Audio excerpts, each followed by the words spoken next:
আসসালামু আলাইকুম প্রিয় ভিউয়ার্স। আজ আমরা আলোচনা করব নবম দশম শ্রেণীর বাংলা দ্বিতীয় পত্র থেকে। আজকের বিষয় স্বরধ্বনি, যেটি বইটিতে ষষ্ঠ পরিচ্ছদে দেওয়া আছে।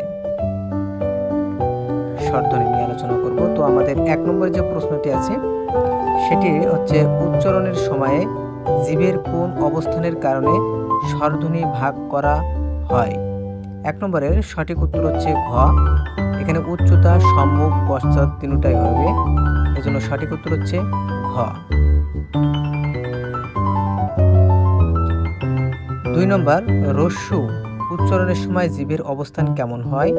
সঠিক উত্তর হচ্ছে গ, উচ্চ পশ্চাৎ।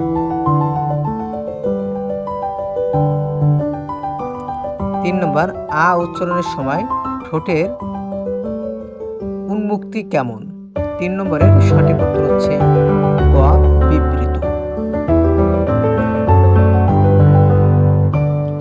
4 নম্বর যে প্রশ্নটি সেটি হচ্ছে, জিভের সম্মুখ বা পশ্চাৎ অবস্থান অনুযায়ী স্বরধ্বনি কত প্রকার? সঠিক উত্তর হচ্ছে খ, 3 প্রকার। 5 নম্বরে বাংলা স্বরবর্ণের উপরে চন্দ্রবিন্দু ব্যবহার করা হয় কি বোঝাতে? সঠিক উত্তর হচ্ছে 5-এর গ, অনুনাসিকতা।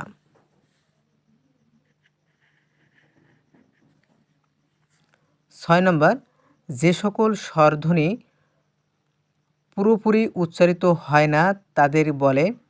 6 নম্বরের সঠিক উত্তর হচ্ছে খ, অর্ধস্বর। পূর্ণ স্বরধ্বনি ও অর্ধ স্বরধ্বনি একত্রে মিলে কি হয়? 7 নম্বরের সঠিক উত্তর হচ্ছে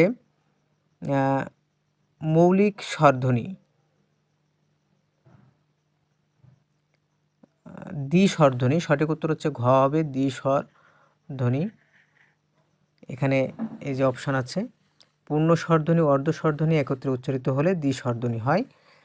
যাই হোক, 8 নম্বর যে প্রশ্নটি, লাউ শব্দের মধ্যে কোন কোন স্বরধ্বনি আছে? 8 নম্বরের সঠিক উত্তর হচ্ছে আ এবং রস্যু। ঘ নম্বর। তো এই ছিল আজকের আমাদের আলোচনা এই অধ্যায়ের। আপনাদের সামনে আগামীতে আমরা আলোচনা করব পরিচ্ছদ 7 নিয়ে ব্যঞ্জনধ্বনি। তো দেখার আহ্বান জানিয়ে এখানে শেষ করছি, এবং যারা চ্যানেলটি সাবস্ক্রাইব করেন নাই অবশ্যই সাবস্ক্রাইব করবেন। ধন্যবাদ।